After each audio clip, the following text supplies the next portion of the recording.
Welcome to The Explainer. From a gentle breeze to a raging hurricane, it turns out all weather on Earth is driven by a single, massive engine. Today, we're going to pop the hood and see exactly how it works. So here's our game plan. First, we're going to find weather's ultimate power source. Then, we'll see how that energy actually travels around the globe. Next, we'll add the crucial twist, our planet's rotation.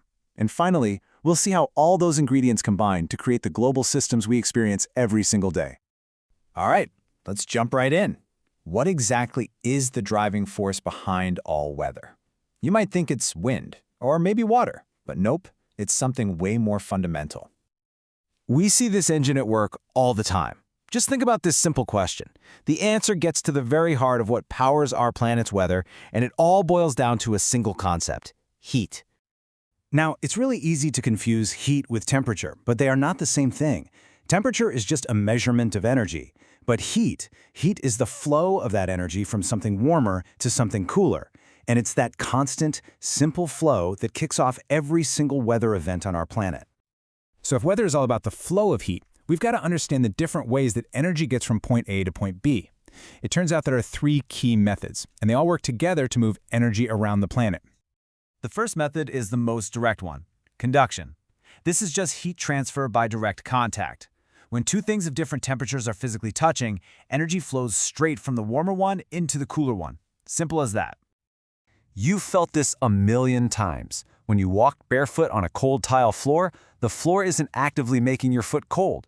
Actually, your foot is actively warming up the floor by conducting its heat away. That's conduction in action. The second method, convection, is absolutely a huge deal for weather. This is how heat moves through fluids like air and water. And the basic rule is super simple. Hot stuff rises and cool stuff sinks. Honestly, a lava lamp is the perfect model for this. The bulb heats the wax, it becomes less dense, and it rises. Once it gets to the cooler top, it becomes dense again and sinks. That continuous loop is exactly what's happening in our atmosphere, just on a planetary scale. And this diagram just illustrates the result perfectly. As the ground is heated by the sun, it warms the air right above it. That warm air rises, cools off higher up in the atmosphere, and then sinks back down, creating these massive, invisible circulating patterns called convection cells. This is the main way heat gets moved vertically through the atmosphere. But wait, how does that heat get to the ground in the first place? I mean, space is a vacuum, right? Well, that's where our third method comes in: radiation. This is energy that travels as waves right through the vacuum of space, needing no direct contact or fluid to move it. So, radiation is the initial spark. It travels 93 million miles, heats up the Earth's surface, and then that heat energy gets transferred around by conduction and convection. You could think of it as the ultimate power source for the entire system. So let's keep building on this, because this whole process of heating and cooling doesn't happen on a stationary planet. It's happening on a massive sphere that's spinning at over 1,000 miles an hour at its equator. And that changes everything. I love this quote from our textbook source because it makes such a powerful point. On the scale of our planet, the air and water can't just flow wherever they want. Their paths are fundamentally warped and directed by the constant rotation of the Earth. And this lab experiment shows exactly what that means. On a non-rotating table, water would just flow straight towards the drain. But as soon as you introduce rotation, that path is deflected into a spiral. The faster you spin it, the tighter the spiral becomes. This apparent force is called the Coriolis effect.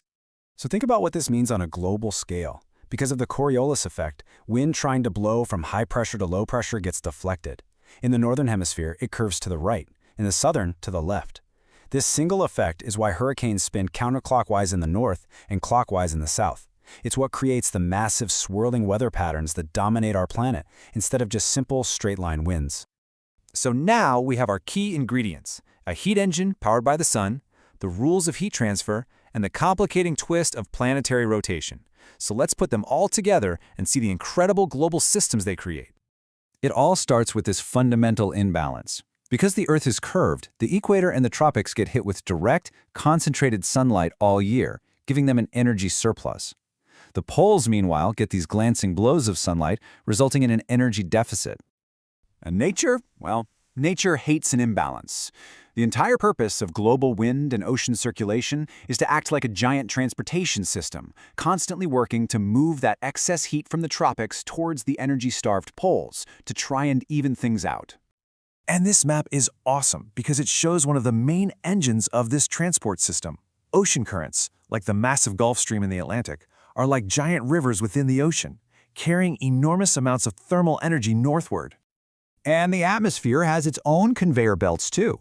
This same drive to balance heat creates huge, predictable circulation patterns. Near the equator, we have what are called Headley cells, and higher up we get the powerful jet streams, literal rivers of air that act like train tracks, steering storms and weather systems across the continents. And when you put all these ingredients together in just the right place, intense solar energy, driving powerful convection over warm tropical oceans, all twisted into a tight spiral by the Coriolis effect, you get the perfect recipe for one of nature's most powerful engines, the hurricane. Our entire weather and climate system is built on this intricate planetary-scale dance of energy. It's a system in a delicate balance. And that leaves us with a critical question to think about. What are the consequences when human activity starts to alter that fundamental energy equation?